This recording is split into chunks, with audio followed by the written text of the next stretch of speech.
Hi guys, I'm the TheDefinitiveArticle for Grind School, and this is the second part of a 100 NL Zoom series. Without any more chatting, I'm just going to jump into it, because I'm sure that me chatting at the start of the video isn't really what you want to see.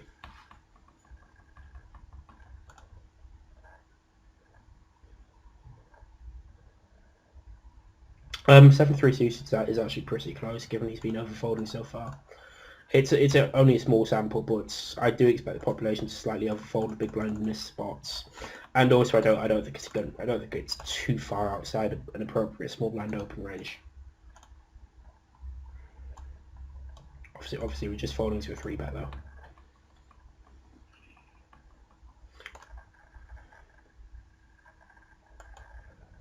Given the small blinds of fish, we're actually going to be opening 4-3 suited here. That's is 4 sabling.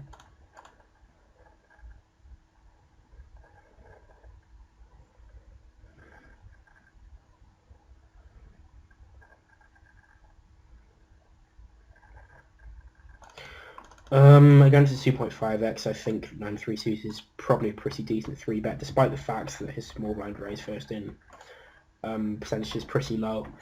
It's just going to be a hand which is just outside our calling range, because we should definitely be calling the big blind very wide against 2.5x.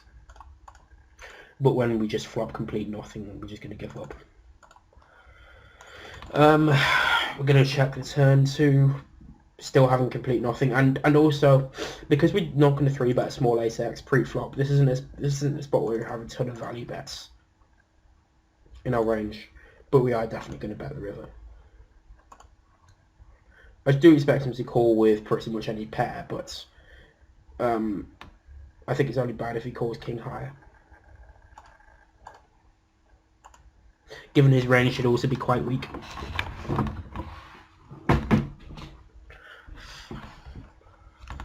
Maybe I should be 3x on this button, considering that both the blinds are weaker players.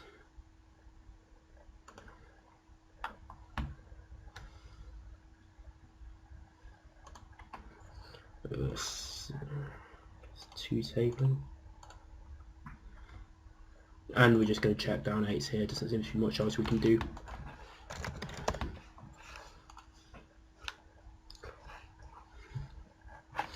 This is my note that I make on lots of people when they check down a hand like that, which just indicates that they're not going to bluff with complete air against a passive line.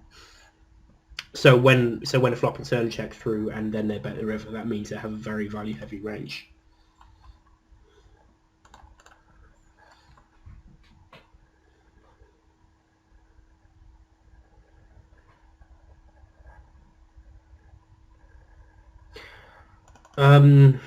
Ace Jack, I think I'm actually going to explosively c-bet here, because I think the big blind's pre-flop calling range is going to be largely suited hands,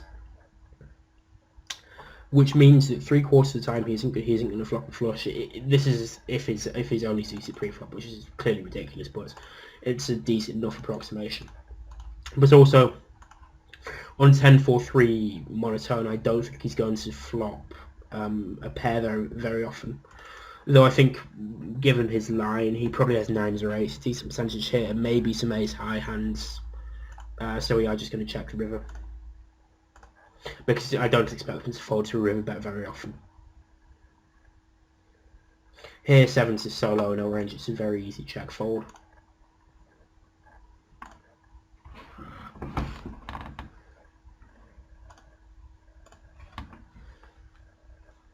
We're going to be opening 7-5 off on the button here, because of the 2 fish in the blinds we expect to be able to outplay post flop.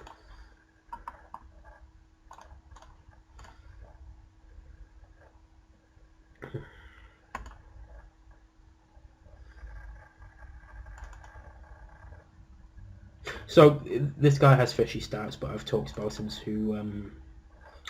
to a couple of friends of mine, and they have bigger samples than me, and he's apparently a rag. Queen 4 suited, getting like 1,000,000,000 to 1 in the big blind, we're not folding. Ace Jack off is going to be a fold in the small blind, it would be a call in the big.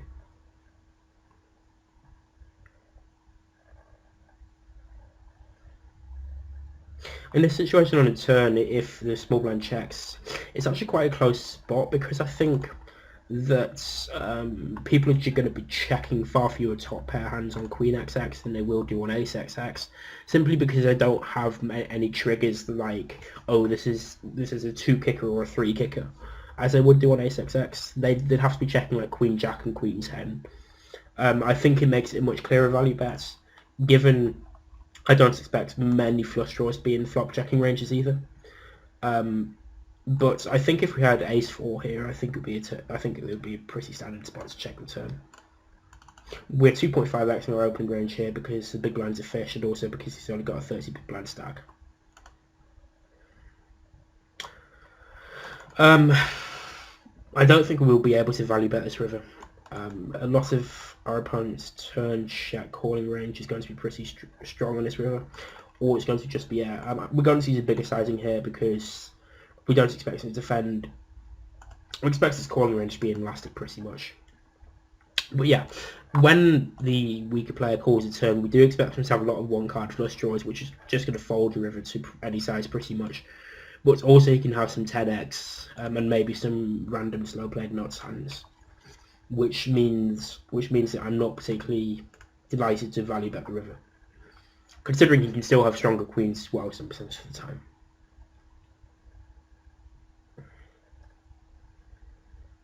King Jack off here, I think we're going to squeeze. Actually, we're probably over bluffing if we do squeeze this, so we're not going to, considering we're probably also squeezing Ace Jack and King Queen ahead of it.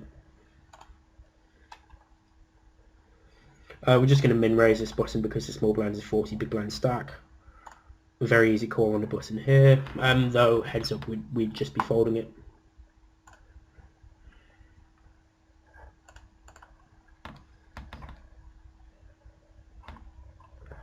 Because we've got, yeah, okay.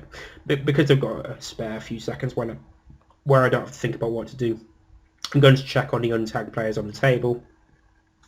The small blind here is only playing one table, so I'm going to quickly put a color tag on him. Seems like a very clear bet.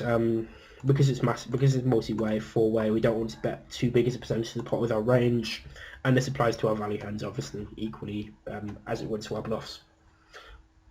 If we consistently bet bigger with value hands and bluffs, then pretty much any reg is going to pick up on it after a while, and that's going to be pretty bad for us. Essentially, so while we have a very strong hand here, we've got to remember that there are stronger hands in both the big blinds and under the guns range. The big blind can have pocket sixes and under the gun can have aces. So we should essentially treat ourselves as having the nuts now, although when the fish check raises, obviously sometimes he has a decent hand. I think we're going to just call his flop and then jam turns. Just to let him spew off a bit more when he is bluffing. But when he uses that turn sizing, I think he has some 2-pair pretty often, and also he's probably just going to bet call a flush draw as well, so we're just going to jam, although we are going to be behind some percentage of the time, and that's just a bit of a cooler really. We're just going to take a quick tag.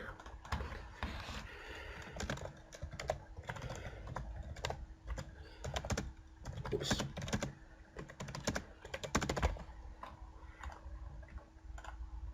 Yeah, you'll notice that a lot of my notes are actually pretty much in a code. This isn't so you can't understand them. I'm perfectly happy to explain what any of my notes means, but it's just so I can take them much quicker in the tables.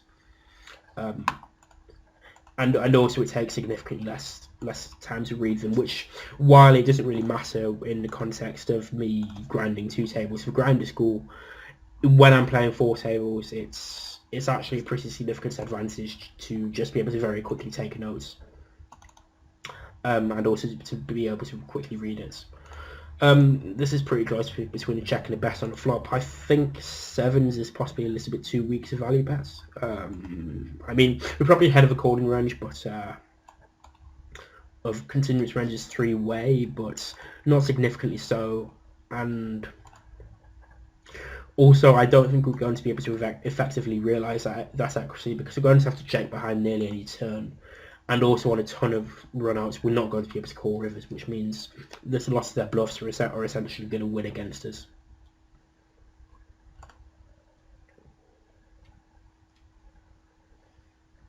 This flop spot is pretty close. I'm just going to bet for protection here, value / protection here, really. With two fish in the pots, or with one weaker player or quasi weaker player and two Sabler in the pots. I think it's much more likely that we actually do get called by a decent range of worse hands here. But also the 10 is going to hit pre-flop calling ranges significantly less often than a queen or a king would. I think against that sizing from a person we think is probably a bit of a weaker player, we're just going to fold that turn.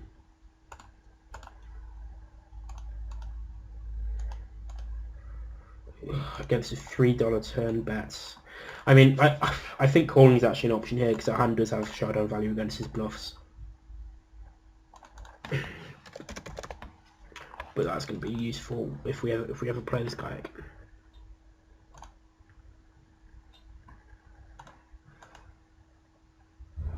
This has actually been quite a contrast from the last video, really, because last time I felt pretty good. I was consistently looking like a genius, making some pretty decent thin plays, but here a lot of very obvious plays are going decently wrong. This is just going to be a very easy triple barrel because we have the equity against everything and it's pretty much the bottom of our range.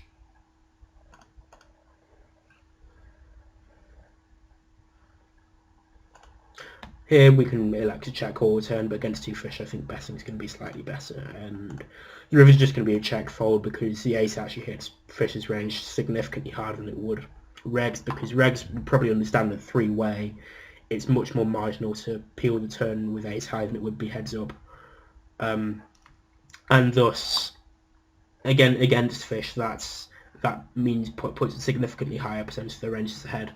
But also, fish are going to see the ace as a scare card more often than a reg would, because a reg would understand that I'm not too likely to lead the turn with a wide range of ace x hands.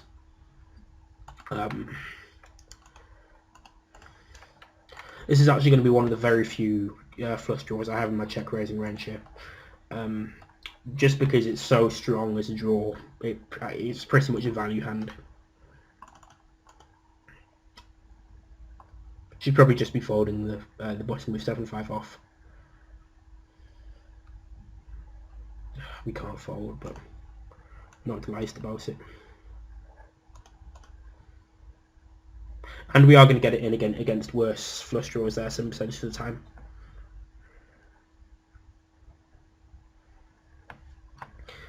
We might actually have an equity advantage to get it in there. I'll quickly pop it through Equilab, but I don't think it matters that much. So we're opening Jack 7 suited here because there's a fish in a small blind, which obviously means that we can open wider. Gioco, I think, is a weaker player, so because he's a weaker player, we can value bet his flop.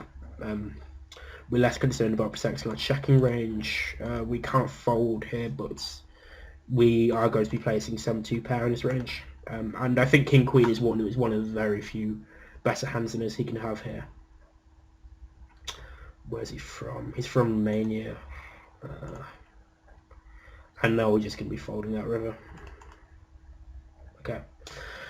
I mean, yeah, we think he's...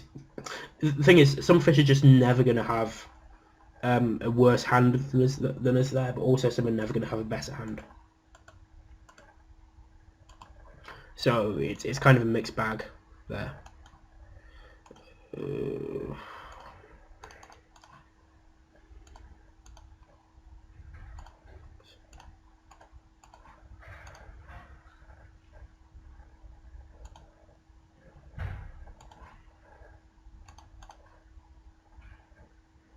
Nutcracker is playing one table. How many is Big Blind playing? The Big Blind is also playing one table, so we can probably peel threes here.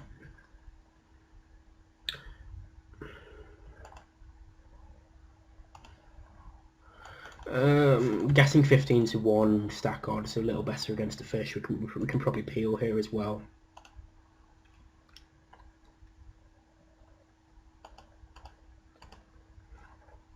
Well, we're just folding this flop. Here we're just going to check down. Well, we're probably going to bet like $1 on a river. Just in case we still have any bluffs here, and we might get called by king high. Just as kind of a curiosity call. I mean, it should be patently obvious that we have ace high, but also it's very clear what our opponent has. So that means that they can't really do anything about us betting ace high. If we ever have any bluffs there. Against a guy who's folding a little bit too much to flop check raise, I think this is a decent option to check. I think check raising the flop here is a decent option. We shouldn't really have a check raising range on this board in theory because we don't have aces and tens pre-flop, and thus our range is somewhat capped. But in practice, we can just exploitively check raise here and now when we feel like it. Oh wow, okay. Yeah, so I've just run that hand through Equilab, and that's possibly the closest equity-wise thing I've ever seen. I'm not even sure that I'm not sure that it's even possible to have something closer than that.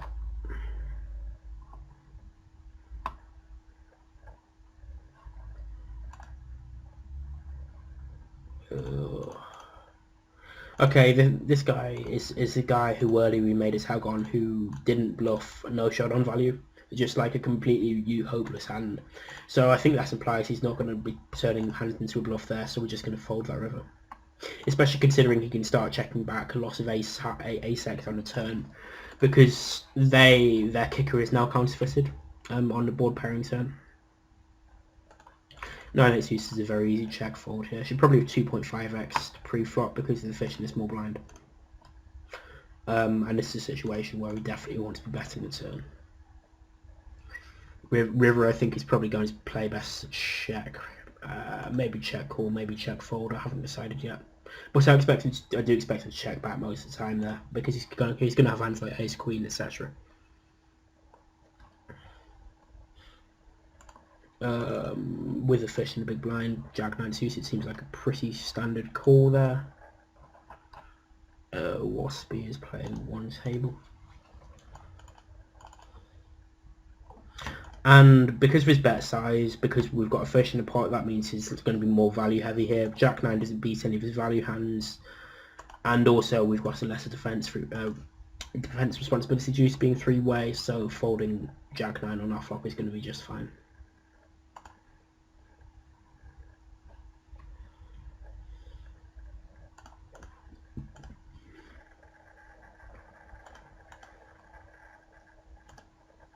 And here we just plan to go for 3 streets nearly always.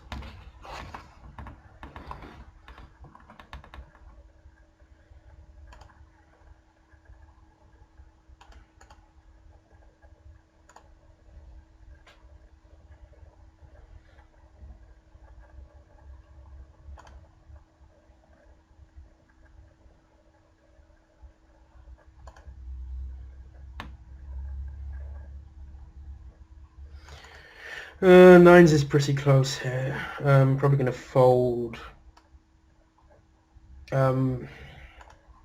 We as a pre-flop call, you really don't have to defend against squeezes very often at all, because the pre-flop raiser has a stronger range, has an uncapped range, and thus should be doing most of the defense work.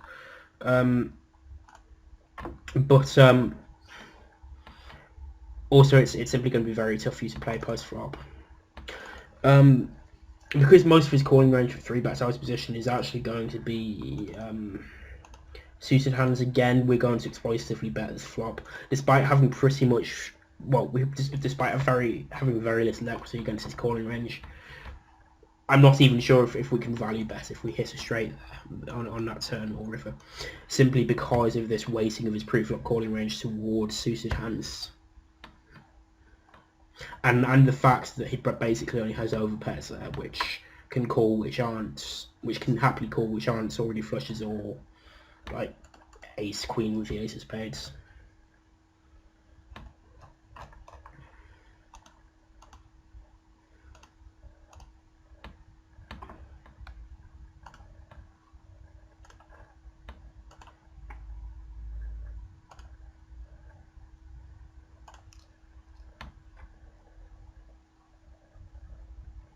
This is going to be a very clear 3-bet get it in against the cut-off here.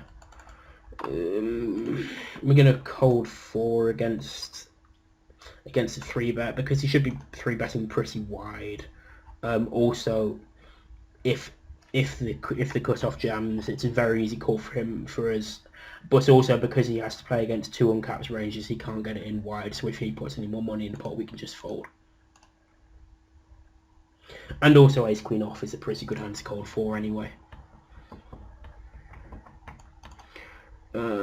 Ace off is pretty close here. I'd probably defend against 2.5x against the 3x. I'm just going to fold.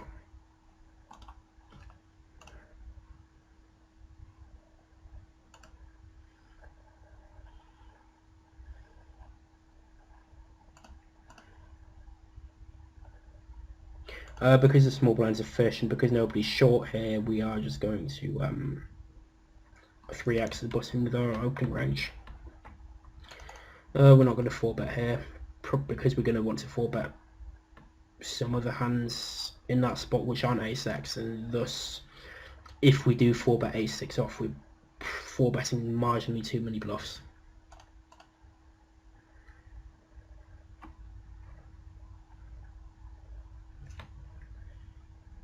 Uh, 5-4 suits, don't be 3-betting if the button didn't call. Just going to call against, given the button has called. Very clear check fold on the flop though.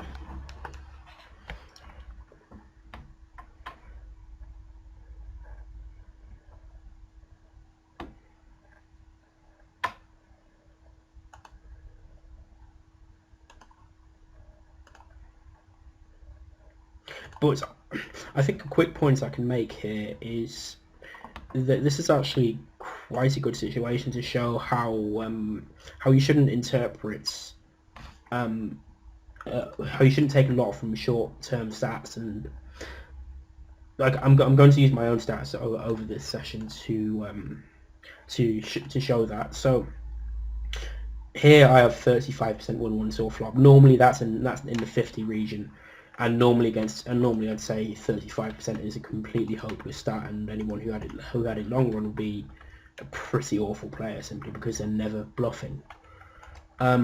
Similarly, I'm not folding to 67% of 3-bets long run or indeed anything like that. I'm not folding to 65% of C-bets or indeed 75% double barrels, and I'm not folding to anything like 60% of 4-bets. So again, these are all stats which a lot of people start to place a decent amount of faith in after 500 hands. And while I think a more effective way of making this point would be to look at a binomial distribution and how these things are going to vary over the small samples you have for them. So for instance, with 1-1 saw flop, this is actually 87 samples, but because normally acceptable range is actually quite small, and it's normally between something like 44 to 53.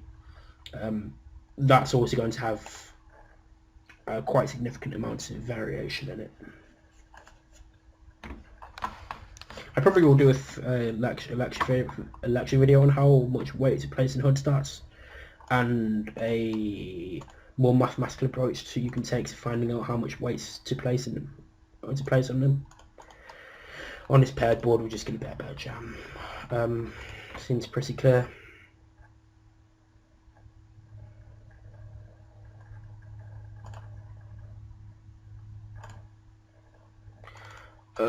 With one more call we would have called, but 10-8 off is just a bit too weak to call or 3-way, given its middle position who opened.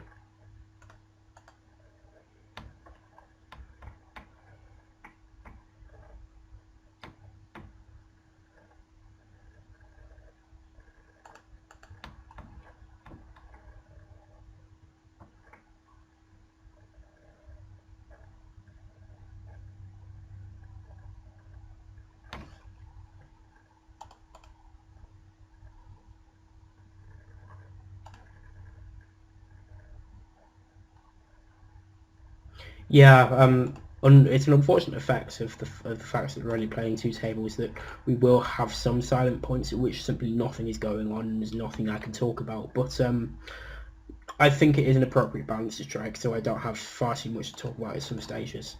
I think 3-bet calling 7-9 suited against the cutoff is close. Given against the $23 4-bet, I'd probably be folding, but against his sizing, I don't think I can. And it's also a spot where you have called a 4-bet that you can overfold on the flop, relative to what it's relative to a conventional minimum defense frequency. Just because when you do 3-bet fold, you lose it 1,000 big blinds per 100 hands with a 10 big blind 3-bet. So it is a situation where you don't need to realise very much equity before post flop to make calling better. Jack 8 is well outside of my normal, slightly outside of my normal 3-betting range in this spot, but because the button's pretty bad, I'm just going to 3-bet and expect in the long run this kind of play to show a lot of money, show a very decent expectation.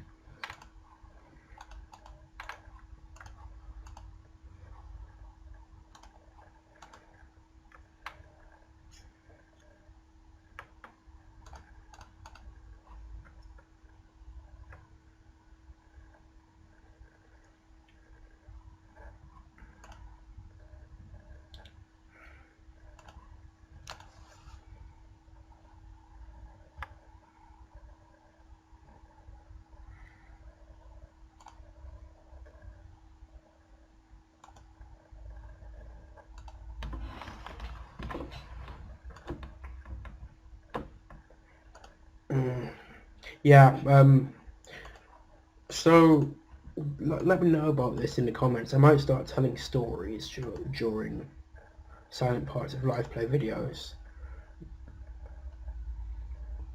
Just so you've got something to listen to rather than just watching me fold a lot of hands. But I'm not sure about that, so let me know what you think. And also, I don't have any stories now, so I can't give you a taste of what it would be like. This is going to be a flop on which we don't want to see bet often, but we do want to use a very big c-bet sizing, or at least a reasonably big c-bet sizing when we do bets. Because this hand has no showdown value but a loss of equity, I think this is going to be a spot where we do want some bets.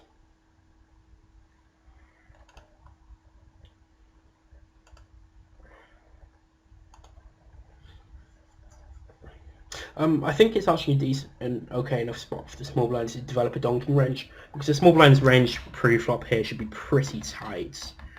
And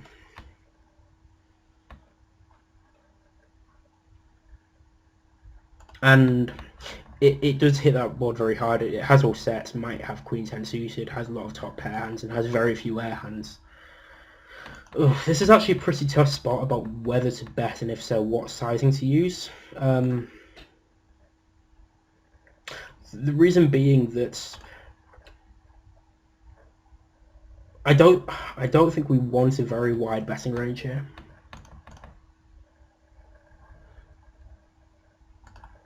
We're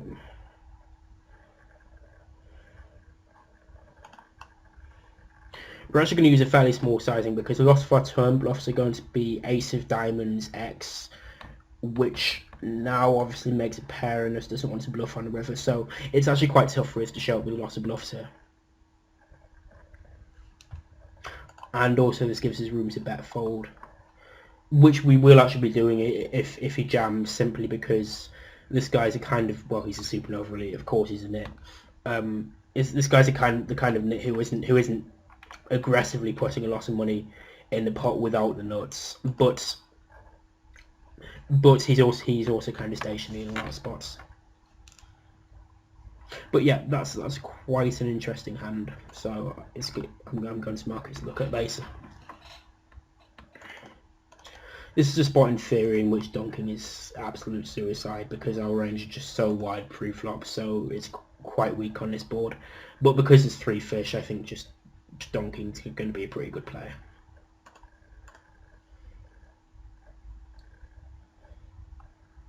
And there's only one guy who could be a reg, and we don't know how good he is. We're going to bet big enough on the turn to jam the river, so if we bet 24... He just doesn't have many bluffs on his turns. We're going to fold. If we bet 24, it leaves us with 88, 68 behind, and the pot becomes 81. So it's a good sizing, I think, because we can jam heads up as well as three-way on the river. We don't expect under the gun to ever fold an overpair. Wow. And occasionally we expect him to do something like that, evidently. Sorry. Oh, sorry, I shouldn't laugh.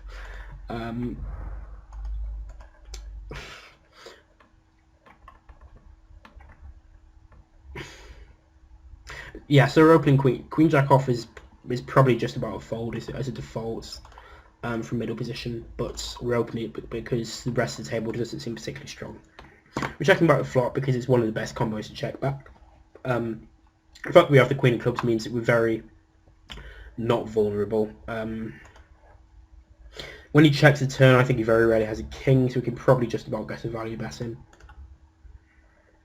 Though it's quite close, and having the Queen of Clubs makes me a bit more inclined to check back again. With 3xing the button here because his big blind's a fish and there are no short stacks anywhere.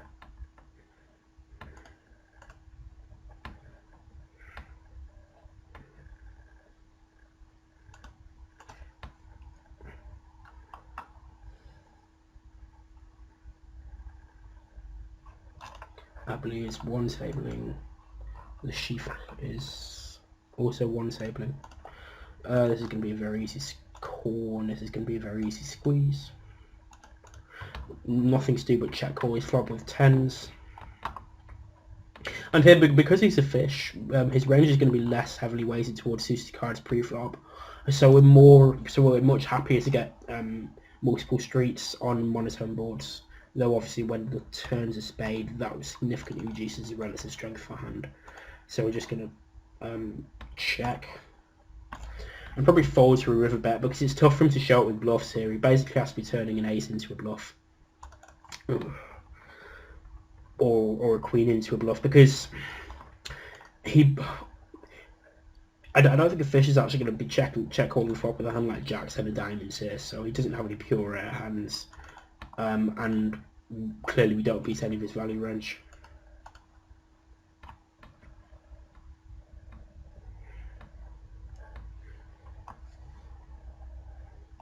We would be isolating against a single limper, but against a limper and a core, I think limping along is going to be better.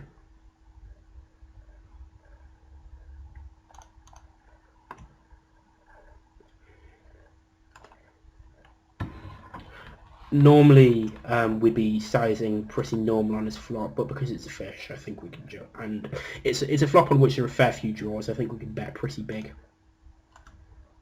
relative to the pot, obviously. Because he bets small on the turn, and I've seen him bet small with second pair type hands before. I'm going to fit in this small value bet on the river. Without that note, I would probably just check.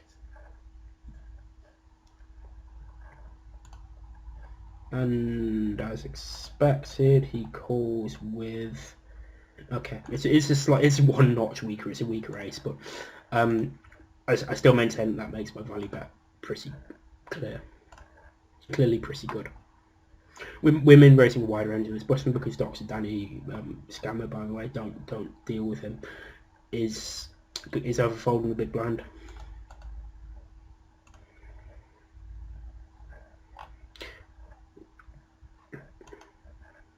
I never understand these 1 million VPP badges. They seem to be pretty bad in terms of they make it very obvious that you're not a fish.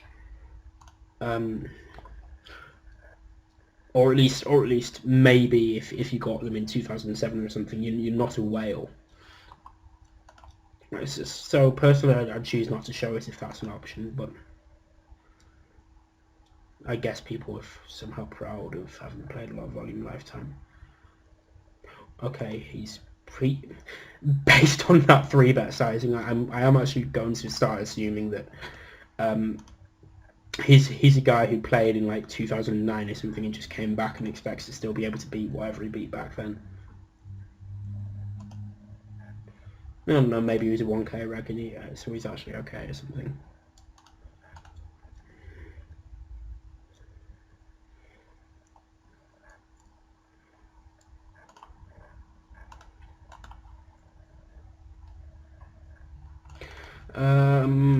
Could consider betting his hand for value against the fish, but I think with a queen, I think check calling is going to be slightly better.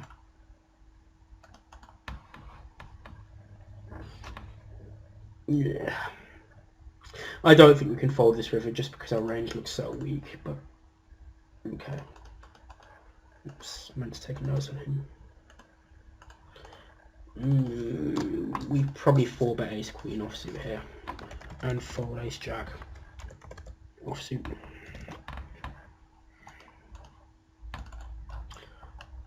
This deep, especially with guns, I think 3-betting 7-6 used against under the gun is a very good option. If the fish was in a big blind rather than the small blind, I'd be more inclined to just call here. But because I don't think he's going to come along as much because he's in the small blind rather than the big blind, I think that makes 3-betting better. Very easy spot to bet 2 streets of value after he checks. Wow. Okay. Damn, I love fish.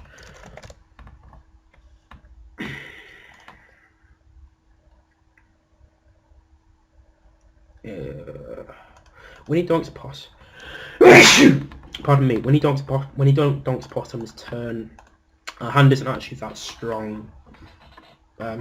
So we're certainly wary, and if he bets this river in particular, we're just going to fold.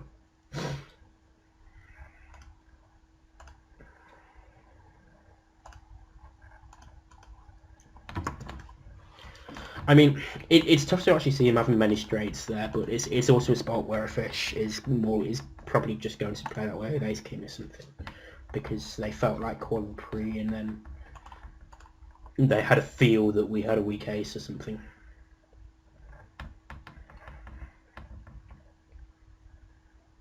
When a fish bets pots, and it's not a spot in which they can very easily have a ton of bluffs, I think it's probably best just to assign him a very strong range. On this board, on this turn card, we're going to check raise this, but on this board, ace jack with the ace of diamonds would be a pretty decent hand to use as a check. I think this is going to be a spot where we probably want some checks, and I think this is a good one. As in, we probably want some checks with our ace-x, and I think this is a good one because, well, we don't block the 2-pair type hands that he can turn into bluffs there. I mean, I assume he was bluffing. It's obviously far too thin to start value betting in that spot. Whereas we do block one of his most obvious straights in ace jack. I'm going to look at that later. Probably do a range construction exercise for that river.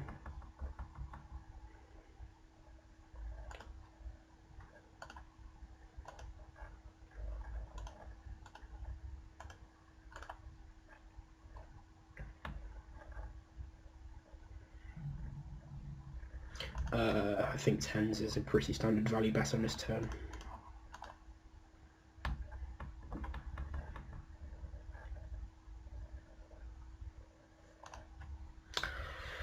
Well, against 2 calls, I don't think we can bet the river, especially considering the big blind can have a ton of jack X, and Dennis G Punks is actually one of the best regs at the limit, so I think he can have some jack X in his flop check back range. Whereas I don't think he's likely to be checking the flop with a hand like pocket 8s very often, which might want to call the river. The big blind can definitely have hands like 8s though, and I'm not just saying that to cover my ass.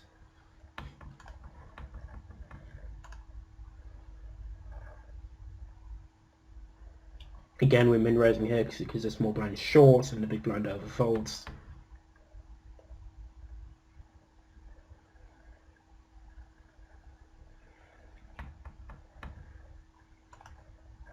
No point in defending against that donk bet though. And we don't achieve anything by betting his flop. This is sevens is pretty low in our range, but it has no equity. And we do have hands like king queen suited to bluff with. And actually, I think king queen suited is probably the only worse hand in our range here than pocket sevens.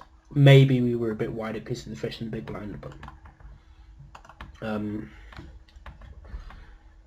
there aren't many worse hands. And for that reason, I'm actually going to start bluffing this turn simply because we don't have any hands with equity here. And there aren't any worse hands in our range in this spot. Exploitatively speaking, I'm not sure how good it is.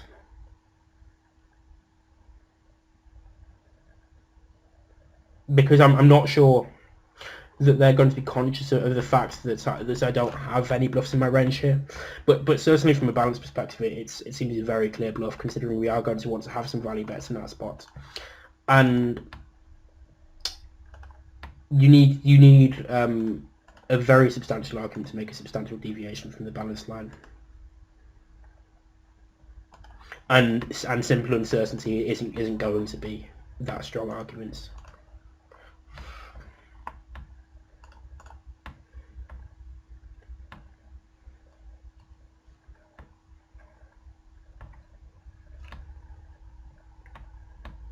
Maybe I should be 3xing this button with the fish and a big blind. And yeah, we're just going to see bet everything on this board against the fish and give up when he calls.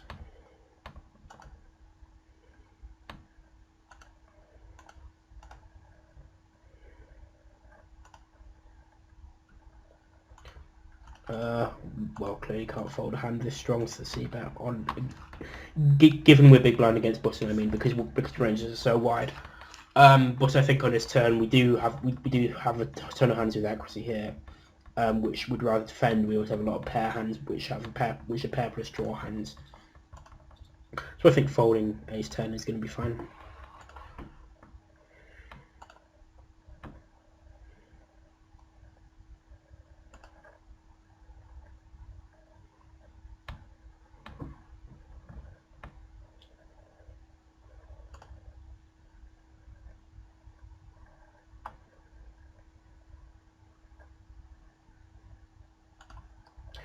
Queen jack off is pretty close here. We can either 3-bet it or fold it, but because it's more exciting and I'm recording, I think I'm probably going to 3.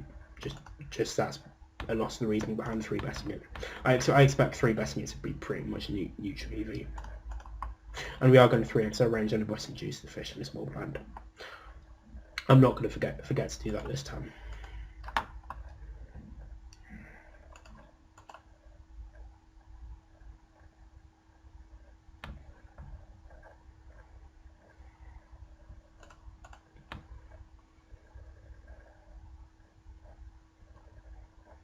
Jack 3 suited is closed, but I'm going to open it.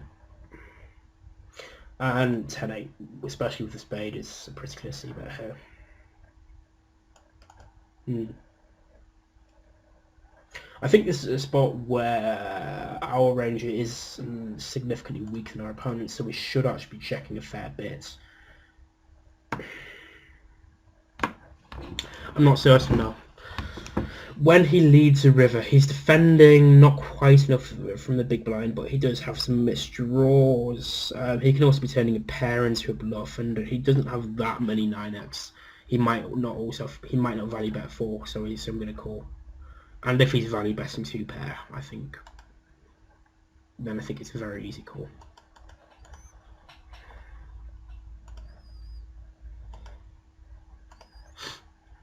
And I'm going to sit out next big blind here as well.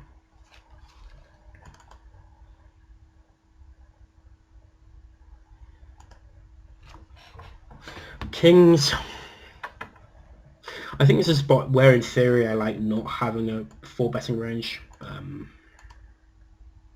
Should be 3x. Oh, fucking hell. Jesus Christ.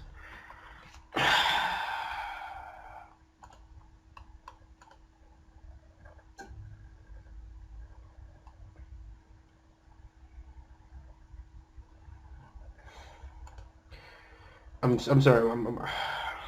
This is a really tough decision because this guy's range is really strong. This guy should know that.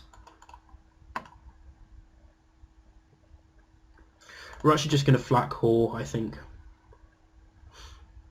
And I think that's a pretty good play with aces, kings and queens. I think we could probably just about fold simply any other hand.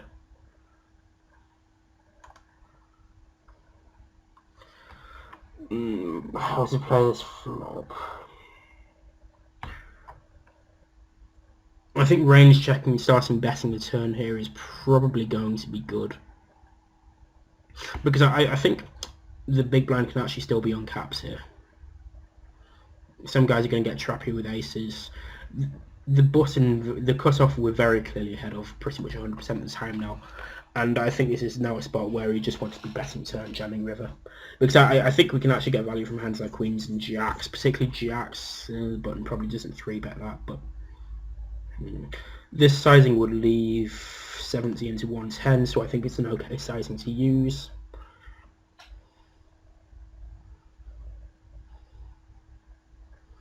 I mean, I don't think we need to be overly concerned about the flush. I think he probably bets the flop with most flush draws. And also, I don't think he has that many pre. So we are just going to jam this river after tanking a bit. Mostly to get value from queens. Okay. I'm going to look at that later. So I think it's a really tough spot.